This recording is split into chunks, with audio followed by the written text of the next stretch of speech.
আলাইহি ওয়াসাল্লামকে রসুল বলে স্বীকার করেছি, আমার এর বাস্তব চরিত্র কোথায়? আল্লাহ পাক অত্যন্ত আক্ষেপের সঙ্গে বলেছেন, কাইফা তাকফুরুনা বিল্লাহ, হে বান্দা তোমরা কেমন করে আমি আল্লাহকে অস্বীকার করো। অকুনতুম আমওয়াতা, তোমরা সবাই ছিলে মরা। ফাআহইয়াকুম, ওই আল্লাহই তোমাদেরকে জীবন্ত করেছেন, মৃত থেকে জীবন্তের হালাতে এনেছেন। কোরআনে আল্লাহ বলেছেন, ইন্না খলাকনাল ইনসানা মিন নুতফাতিন আমসাজ, আমি আল্লাহ মিশ্র বীর্য থেকে মানুষকে সৃষ্টি করেছি। বীর্য মানে একটা তরল পদার্থ যার ভিতরে প্রাণ নেই, যেটা মৃত। আর সেই মৃত বস্তু থেকে আল্লাহ আমাদেরকে জীবন্ত করেছেন। সুবহানাল্লাহ বলে। এই ক্ষমতা আল্লাহর বাবু। আমরাই সেই মানুষ, আমরাই সেই মানুষ যাদের কোনো অস্তিত্ব ছিল না। একটা মায়ের যদি 10টা বাচ্চা হয়, তো ওই মাটাকে অপারেশন করে 10টার একটা বাচ্চাও তার গর্ভে পাওয়া যাবে না। অথচ পরপর পরপর একটা মায়ের 2টো বাচ্চা, 4টে বাচ্চা, 6টা বাচ্চা কোথা থেকে আসে? আল্লাহ বললেন, বান্দা আমার অসাধারণ ক্ষমতা মায়ের এই গর্ভের ল্যাবরেটরিতে ফেলে আমি আব্বার এবং মায়ের এক এক ফোঁটা সংমিশ্রিত বীর্যের ভিতর দিয়ে তোমাদেরকে বানিয়েছি। এটাই তোমার জীবনের গোড়া, তোমার জীবনের মূল। আজকে তুমি ভদ্র, সভ্য, শিক্ষিত, তুমি পরিষ্কার পরিচ্ছন্ন, কিন্তু তোমার গোড়াটা ভুলে গেলে হবে না। তো তুমি এর পরে আমি তোমাকে সৃষ্টি করলাম একটা তরল পানি থেকে। তুমি কিভাবে আমাকে অস্বীকার করো? এটি আল্লাহর আক্ষেপ। তুমি কেমন করে আমায় ভুলে যাও? তুমি আজকের পৃথিবীতে যেটা উপভোগ করছো, জমিনটাতে বসে আছো, এর মালিক আমি। ইন্নাল আরদা লিল্লাহ, জমিনের মালিক আমি। তুমি ওই মুক্ত বাতাস থেকে অক্সিজেন নিচ্ছ, ও বাতাস সৃষ্টি করি আমি। সুবহানাল্লাহ বলেন। আল্লাহ বলেছেন, ওয়া আরসালনা রিয়াহ, আমি আল্লাহ হাওয়া প্রবাহিত করি। তুমি সূর্যের তাপ নিচ্ছ, সূর্যটাকে আমি আল্লাহই বানিয়েছি। আল্লাহ বললেন, ওয়াজআলনা সিরাজা ওয়াহাজা,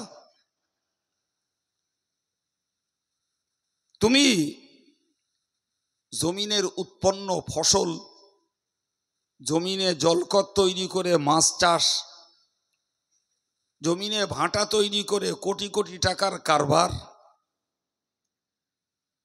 তুমি করছো। কিন্তু বান্দা, তুমি কি মনে করো, আফারাআইতুম মা তাহরুসুন, তোমরা জমিনে যে চাষবাসগুলো এ কি তোমরা করো? আনতুম তাজরাউনাহু আম নাহনুজ জারিউন, বান্দা এই ফল ফসল তোমরা তৈরি করো না। তোমরা শুধুমাত্র তোমাদের ডিউটি পালন করে দানা বুনে আসো, পানি দাও, সার দাও, ওটা তোমাদের দায়িত্ব। কিন্তু মূলত ফলন দেওয়ার দায়িত্বটা আমি আল্লাহ আমার। সুবহানাল্লাহ, ওটা তোমরা করতে পারো না। আজকে ভাবতে অবাক লাগে, ভাই অর্থশালী মানুষ যারা, চাকরিজীবী যারা, চাষবাস যারা করে না, এরা পকেটে টাকা নিয়ে যায় আর বাজারে যেয়ে বাজার করে। আর এখন তো ফোন পে চালু হয়েছে, টাকাও নিয়ে যায় না, মোবাইলটা হাতে করে নিয়ে যায়, বাজার করলো, ফোন পেতে মেরে দিয়ে চলে এলো। কিন্তু একদিনও কি ভাবা হয়েছে যে একদল মানুষ যদি চাষ না করতেন আর আল্লাহ যদি জমিনে ফসল না দিতেন, একদল মানুষ যদি মাছ চাষ না করতেন আর আল্লাহ যদি ভাইরাস মুক্ত করে মাছ উৎপাদন না করতেন, আমরা টাকা নিয়ে কি খেতাম আর কি পেতাম? কোনোদিন ভাবিনি বলো? খোদাই নিয়ামত, ভাবতে অবাক লাগে। বিরাট দাম, বিরাট আক্কারা, খুবই কস্টলি। তারপরও আপনি বাজারে যান, আল্লাহর কি খেলা, কোথা থেকে যোগান হয়, আপনার কি চাই? দাম বেশি হতে পারে, বাজারে অভাব নাই। ঠিক কিনা বলুন? কিন্তু একদিনও ভাবিনি যে 800 কোটি পৃথিবীর মানুষকে এই যোগান দিচ্ছেন কে? আমি অবাক হয়ে যাই। সৌদির মতো একটি মরুভূমির দেশ, বিশ্বাস করুন, আপনি সেকেন্ডবেলা সকালবেলা বাজারে যে থোড় পাবেন, কলা পাবেন, কচু শাক পাবেন, পালং শাক পাবেন, বোল মাছ পাবেন, ট্যাংরা মাছ পাবেন। কোন মাছ আর কোন সবজি আপনার দরকার? শুধু ভাববেন না ভাই, পৃথিবীর আমদানি আর রপ্তানির জোরে এখানকার মাল আমেরিকায়, আর আমেরিকার উৎপাদন এখানে এমনি আসছে না, এর অভ্যন্তরে আল্লাহ পাকের যোগান রয়েছে। এরা আমার বান্দা বান্দি, আমি এদেরকে রিজেকের দায়িত্ব নিয়েছি, সুতরাং প্রয়োজনীয় রিজেক ওদের দুয়ারে পৌঁছানো আমি আল্লাহ, আমার দায়িত্ব। কোরআনে আল্লাহ বলেছেন, ওমা মিন দাব্বাতিন ফিল আরদি ইল্লা আলাল্লাহি রিজকুহা। সারা পৃথিবীতে এমন কোনো প্রাণী নেই যাদের রিজেকের দায়িত্ব আমি আল্লাহর কাছে নেই। সুবহানাল্লাহ। আমরা মানুষ নই বাবু, শুধু এই মাটির নিচে প্রচুর পরিমাণে প্রাণী রয়েছে, তারা বেঁচে আছে। ভারত সাগরে, আটলান্টিক মহাসাগরে, ভূমধ্য সাগরে, আরব সাগরে, বঙ্গোপসাগরে কোটি কোটি প্রাণী আছে। মানুষ আর কতটুকু? তাদেরকেও আল্লাহ খাওয়াচ্ছে। আপনি জানেন, আমাজনের জঙ্গল থেকে সারা পৃথিবীতে যত নিঃশ্বাস লাগে তার 30% নিঃশ্বাস শুধু এক জঙ্গলে উৎপাদন হয়। একটা জঙ্গলে 70,000 বর্গ কিলোমিটার একটা জঙ্গলের এরিয়া। আবহাওয়াবিদরা বলেছেন ওই একটি জঙ্গল থেকে সারা পৃথিবীর প্রাণীদের 30% অক্সিজেন তৈরি হয়। সুবহানাল্লাহ। সুতরাং আল্লাহ শুধু আমাদেরকে ওই বীর্য থেকে তৈরি করেনি বাবু। আমরা পৃথিবীতে কি খাবো, কোথায় থাকবো, কোথায় আমাদের নিঃশ্বাস, কোথায় আমাদের মাছ, কোথায় আমাদের সবজি, কোথায় আমাদের গোশত, কোথায় আমাদের জামা কাপড়, কোথায় আমাদের ঔষধ, সব তো এই পৃথিবীর উৎপাদন, যোগান আল্লাহর, আর কারণ আমরা ভাবতে পারি না। টাকা আছে, বাজারে গেলাম, কিনলাম, খেলাম, চলে এলাম, কিন্তু ভাবি না কো যে আমার চৈতল মার্কেট নয়, ভেবিয়া মার্কেট নয়, মালঞ্চ মার্কেট নয়, এরম মার্কেট তো দেশ জুড়ে লক্ষ লক্ষ। ঠিক না ভুল? আপনি যে বাজারে যাবেন আপনার চাহিদার সম্পদ সেখানে পাবেন। এ শুধু মানুষ জোগাড় করে না, আল্লাহর পক্ষ থেকে এর যোগান দেওয়া হয়। এই জন্যই মহান আল্লাহ আক্ষেপ করে বললেন, কাইফা তাকফুরুনা বিল্লাহ, হে বান্দা তোমরা কেমন করে আমার বিশ্বাসঘাতক হও। কেমন করে তোমরা আমার নামাজটা ভুলে যাও, কেমন করে আমার জিকিরটা করতে ভুলে যাও, কেমন করে আমার নিয়ামতগুলো ভোগ করে তোমরা আমার গুণ গাওয়া বাদ দিয়ে, আমার প্রশংসা বাদ দিয়ে নিজেদের কৃতিত্বটা দেখাও। কিভাবে? একটু বিবেক থাকা দরকার, বিবেক থাকা দরকার। তুমি কিভাবে আল্লাহকে বলো? কোরআন শরীফে আল্লাহ বলেছেন, আমি আল্লাহর অসাধারণ ক্ষমতা, ইউখরিজুল হাইয়া মিনাল মাইয়িত, আমি আল্লাহ মৃত বস্তু থেকে জীবন্ত প্রাণী বার করি। তুমি তোমারটা জানো না, তোমার মায়ের গর্ভের ল্যাবরেটরিতে কিভাবে তোমার উৎপাদন সৃষ্টি হয়েছে তুমি জানো না, কিন্তু তুমি চোখে একটা জিনিস দেখতে পারো, একটা জিনিস দেখতে পারো, হাঁসের ডিম, মুরগির ডিমগুলো মরা, জ্যান্ত নয়। এই ডিমগুলোকে মুরগির পালকের তাপ দেওয়া হয়। আমাদের মায়েরা যেটাকে তা দেওয়া বলে, ডিমটা ভাঙলে পাই সাদা লালা আর হলুদ কুসুম। 20 দিন 22 দিন ওই মুরগির পালকের তাপে সেই কুসুম আর সেই লালা কোথায় চলে গেল, বেরিয়ে এলো চনমনে পিকপিকে বিচিত্র রঙের এক বাচ্চা। ওইটা দেখ না বান্দা, তুই কি করে তৈরি হলি মায়ের গর্ভে তুই জানিস না, কিন্তু তুই যেটা চোখে দেখছিস এটাও কি কোনোদিন ভেবেছিস বান্দা? সেখানে কোনো ল্যাবরেটরি নেই, সেখানে কলকবজা মেশিন কিছু ফিট করা নেই, ওই তো চোখে দেখছি একটা পাত্রে ডিম, মুরগিটা তার উপরে বসে আছে, এই তো, আর কিচ্ছু না। অথচ মরা ডিম থেকে জীবন্ত বাচ্চা তোরা তোদের চোখে দেখছিস। এটি আমি আল্লাহর ক্ষমতা।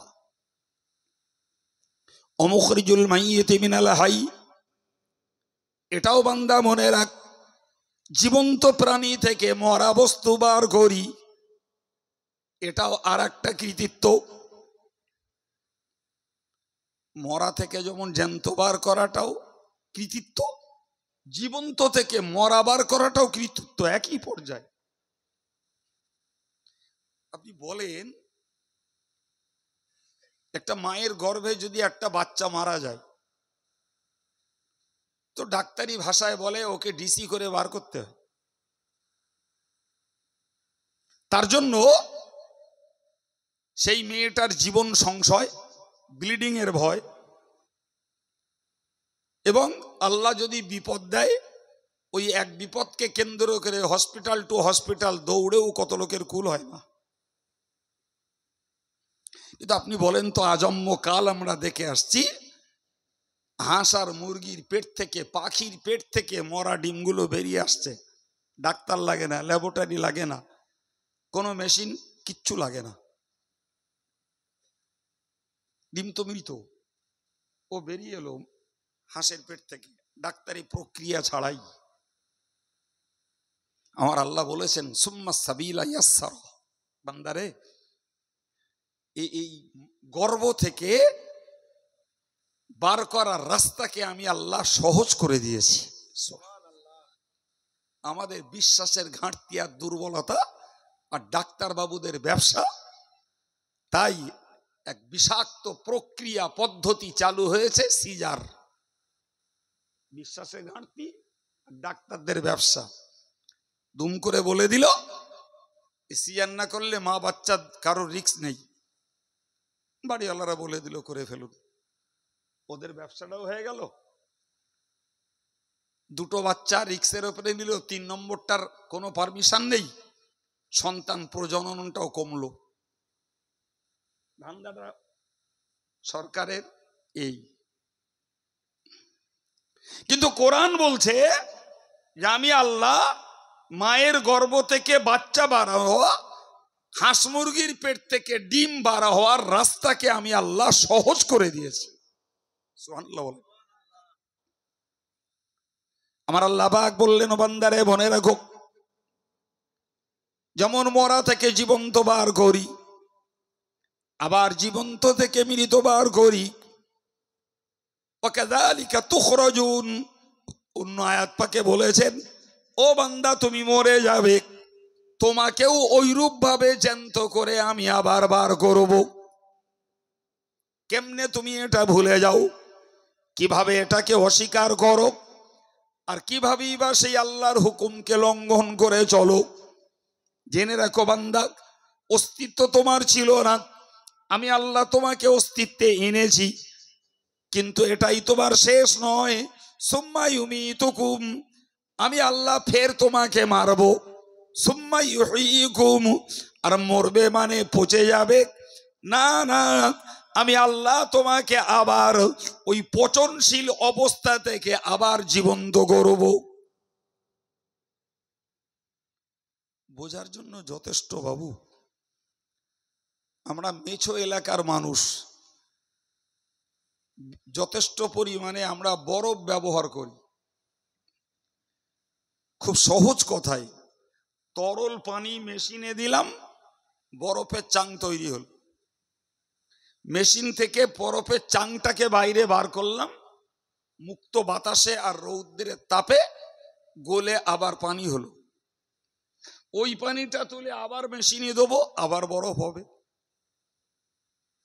এটা তো আমাদের চোখের সামনে। তো বান্দা, তোকে বানিয়েছে মাটি থেকে, তুই মরে যাবি, কবরে দেবে। তুই বাঘে খাবে, সে মল ত্যাগ করবে, আবার মাটিতে যাবি। তুই সাগরে ডুবে যাবি, ঠেকবি মাটিতে যে। তুই আগুনে পুড়বি, ছাইটাও মাটিতে যাবে। ঘুরিয়ে ফিরিয়ে বান্দা তুই যেদিকেই যাস, তোকে আবার মাটিতেই পৌঁছানো লাগবে, মাটিতেই পৌঁছানো লাগবে। তুই যদি তোর লাশটাকে পুড়িয়ে ছাই বানিয়ে উড়িয়ে দিস, ও হাওয়ায় ওই ছাই উড়ে ও মাটিতে যেয়ে মিশবে আবার। ফলে যে মাটি দ্বারা তোরে বানিয়েছিলাম, তুই আবার মৃত্যুর পরে সেই মাটিতে মিশে গেলি। তুই যে পানি দিয়ে বরফ বানালি, ওই পানি গলে পানি হলো, সে পানি যদি আবার মেশিনে দিলে বরফ হয়, তাহলে সেই মাটিটা আবার আমার হুকুমে কেন তোরা মানুষ হবি না? সিস্টেম তো একই না আলাদা? একই সিস্টেম, আলাদা কিচ্ছু নয়। এখন এই সত্য, মহাসত্য যদি অস্বীকার করি আর সেটাকে যদি কাজে না লাগাই, তাহলে আমার ইমানদারিত্বের মূল্য কি? আমার বিশ্বাসের কি দাম আছে? কোনো দাম নেই তো, কিচ্ছু দাম নেই। সেই জন্য সমাজের ধর্মহারা যুবক যুবতী, বয়সী পুরুষ মহিলা যেই হোক, যাদের ভিতরে ধর্ম আচরণের ঘাটতি আছে, বিশ্বাস করুন, এটা আব্দুল কাইয়ুমের উস্কানিমূলক কথা নয়, আব্দুল কাইয়ুমের উৎসাহমূলক কথা নয়, এ কথা তো স্বয়ং আল্লাহর। বান্দা, তোর পরকালের চিন্তায় তোকে আমার হুকুমের গোলামি করাই লাগবে, কোনো উপায় নাই।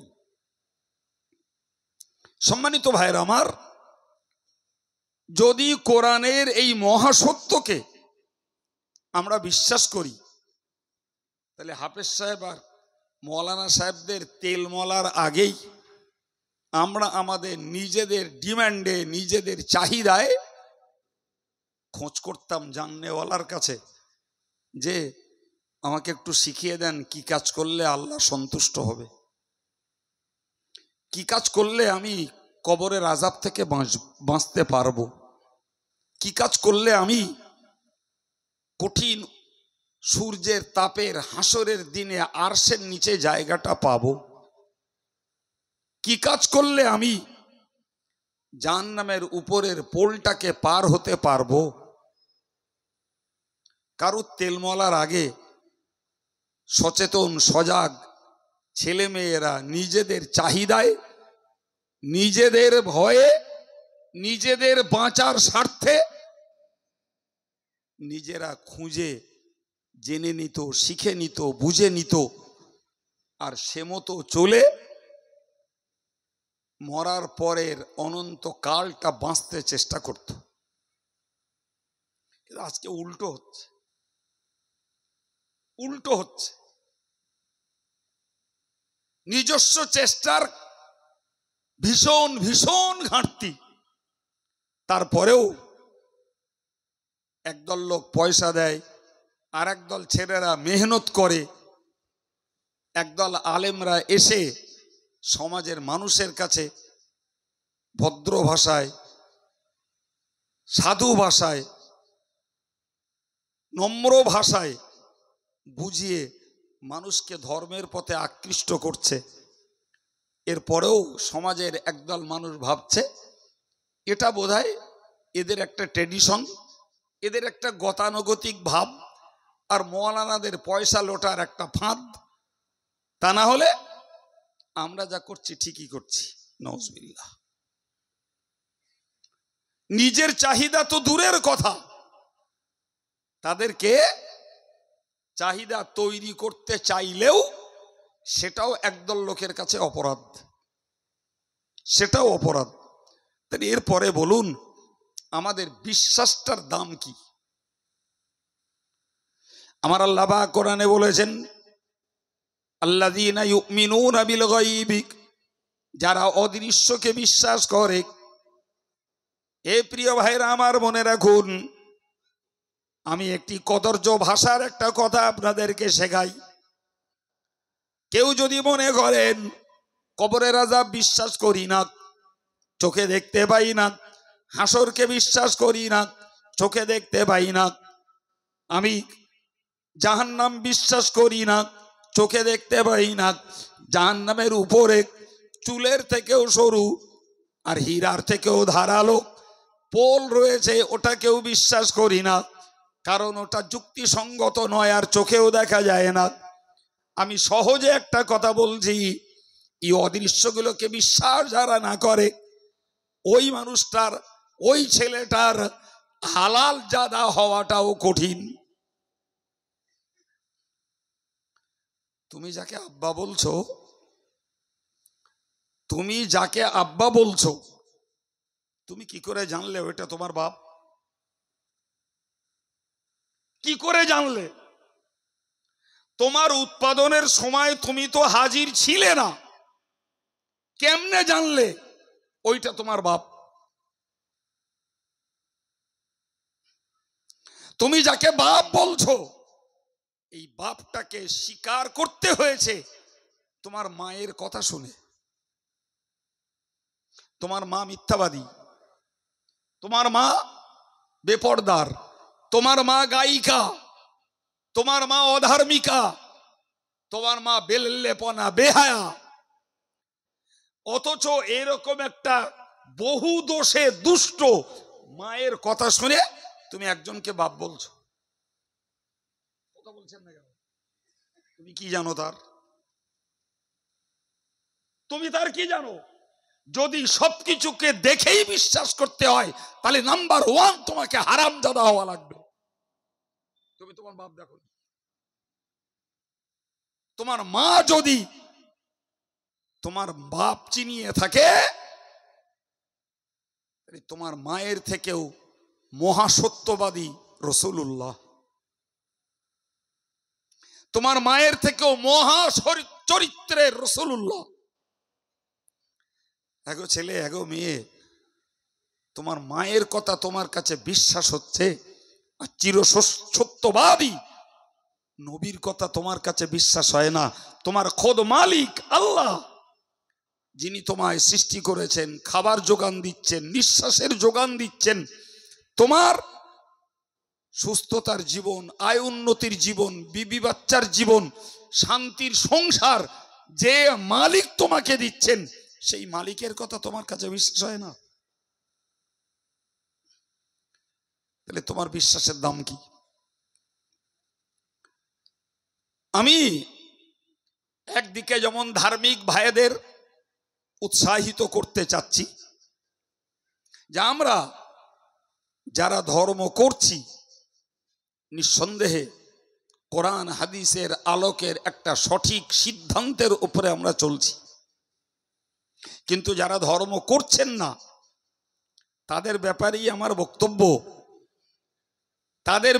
আমার বক্তব্য আগো বাবা, তোমার থেকেও হাফেজ সাহেব কম বোঝে, সে ধর্ম করে কেন? হাফেজ সাহেবের থেকেও আলেম কি কম বোঝে, সে ধর্ম করে কেন? আলেমের থেকেও মুফতিরা কি কম বোঝে, সে মুফতি ধর্ম করে কেন? ইমাম মুস্তাহিদরা কি কম বুঝে, তারা ধর্ম করে গেল কেন? তাবেঈনরা কি কম বুঝতেন, তারা কেন ধর্ম করলেন? সাহাবীরা কি কম বুঝতেন, তারা কেন ধর্ম করলেন? রাসূলুল্লাহ কি কম বুঝতেন তোমার থেকেও? তুমি ধর্ম করানো আর রাসূল ধর্ম করেছেন। যদি মনে হয় আমার থেকেও ধর্মের ব্যাপারে একজন হাফেজ সাহেব বোঝেন, একজন আলেম বোঝেন, একজন মুফতি বোঝেন, একজন মুহাদ্দিস বোঝেন, একজন মুফাসসির বোঝেন,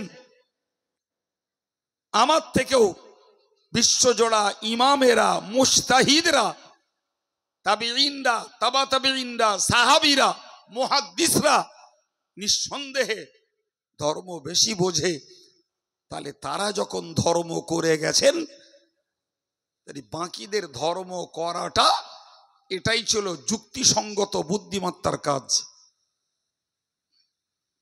তোমাকে একলা ধর্ম করতে বলা হয়, বিশ্বাস করুন ভাই, আহামরি এটি ভার বোঝা নয়, দরকার শুধু একটা মনের। কিসের দরকার বলেছি? একই পরিবারের 3 ভাই, 3 জনেরই রোজগারের পেশা চাষ।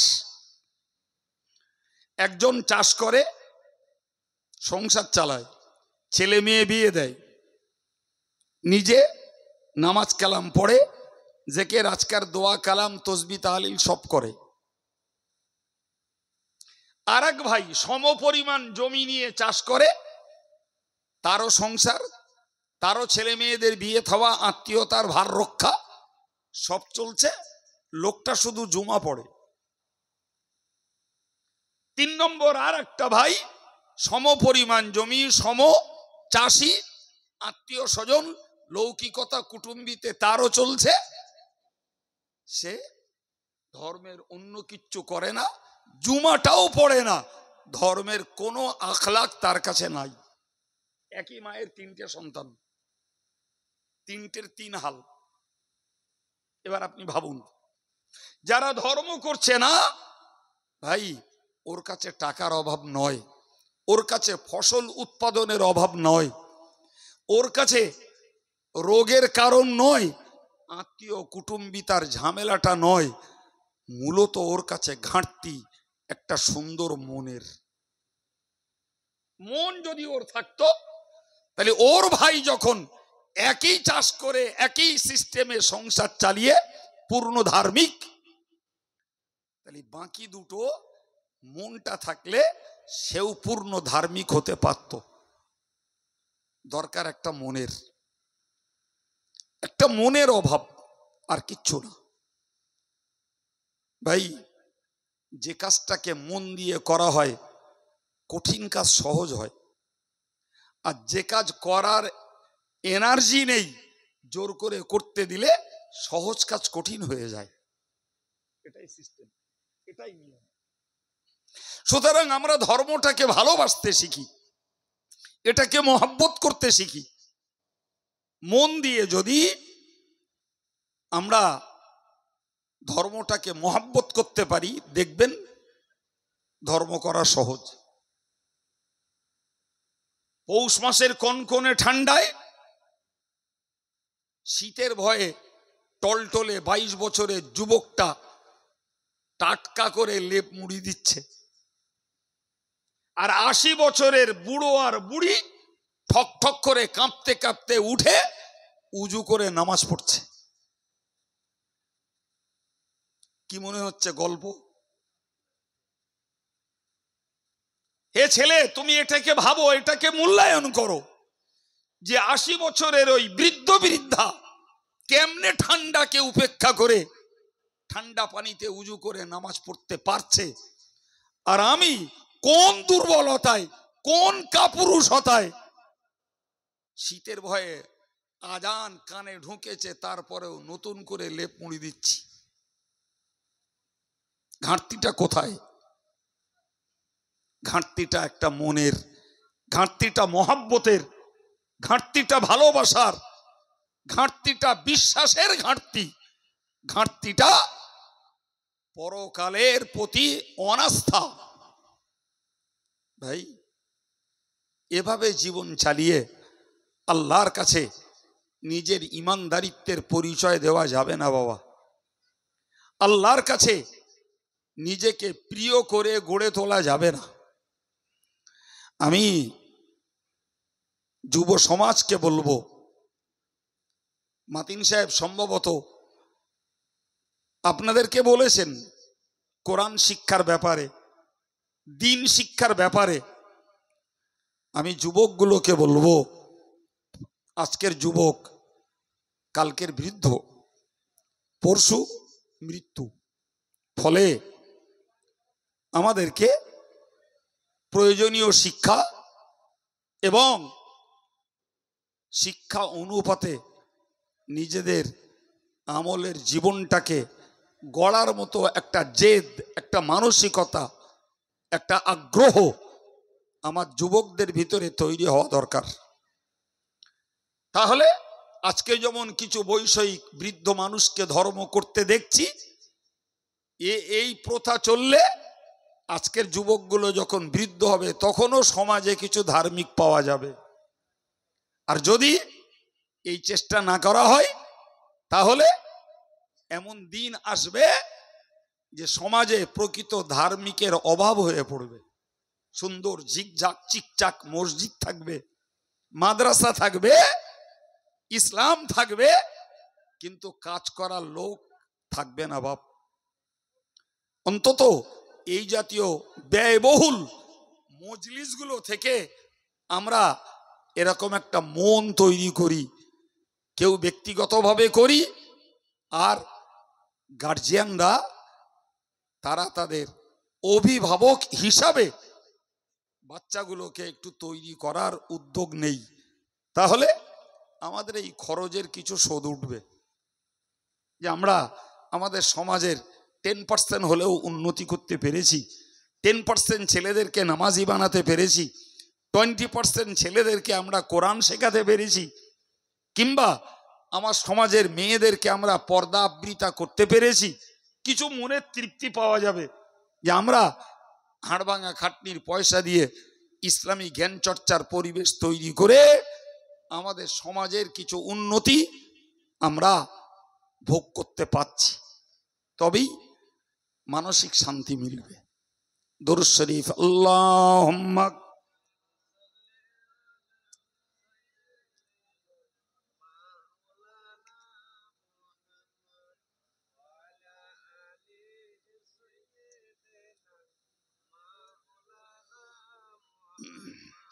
সম্মানিত ভাইরা, বক্তব্য বাড়াবো না, যতটা কথা বলেছি জ্ঞানীর জন্য যথেষ্ট। আর যদি আমরা নিজেরা নিজেদের জীবনের পরিবর্তনের চিন্তা না করি, রজব আলী সাহেব, মাতিন সাহেব, কাইম সাহেব কি বলবে, আর বাংলাদেশ থেকে উড়িয়ে আনলে সেই বা কি বলবে, আর কাবা থেকে ইমাম ধরে আনলেও সেই বা কি বলবে, আমি তো কাজে লাগাবো না, তো তার বলার কি মূল্য আছে? কি মূল্য আছে বলার? কোনো মূল্য নেই ভাই। সুতরাং বক্তা পাল্টালে হেদায়েত হওয়া যায় না, কণ্ঠ পাল্টালে হেদায়েত হওয়া যায় না। জি, বিরাট ডিগ্রি হোল্ডার লোক খুঁজলেও পরিবর্তন আনা যায় না। পরিবর্তনটা সম্পূর্ণ নিজের একটা কঠোর সিদ্ধান্ত, নিজের একটা কঠোর সিদ্ধান্ত, ওর মধ্যেই পরিবর্তন। নিজে যদি শক্ত পোক্ত